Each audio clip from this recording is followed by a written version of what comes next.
All right, today we're gonna have a remote solar camera. This is perfect if you have an outdoor place where there's a lot of traffic.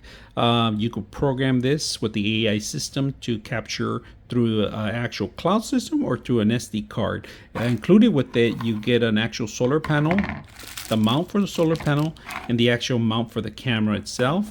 And they give you an extra USB in case you just want to plug it in direct to a power source.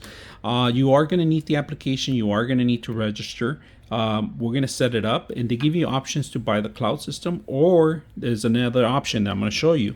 The other option is you buy a micro SD card. You could program it to actually save directly to your SD card any kind of movements or live things. All right, so you got your power and your reset button here, and it's right. And this is covered with a silicone cover. It's waterproof.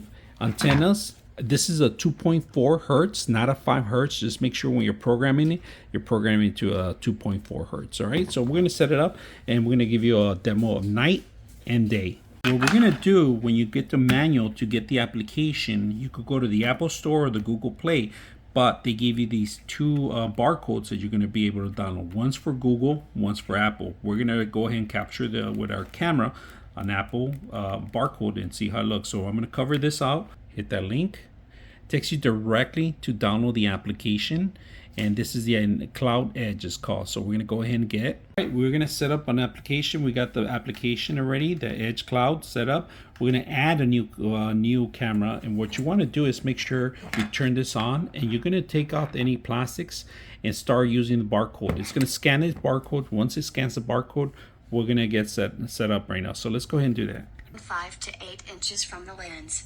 So it's asking us to actually scan our barcode into the lens. So we're going to do that. All right, we're able to scan it, and we're properly able to set up already. We heard a little beeping sound, and if you guys see it changed from red to green, that means we're all set up.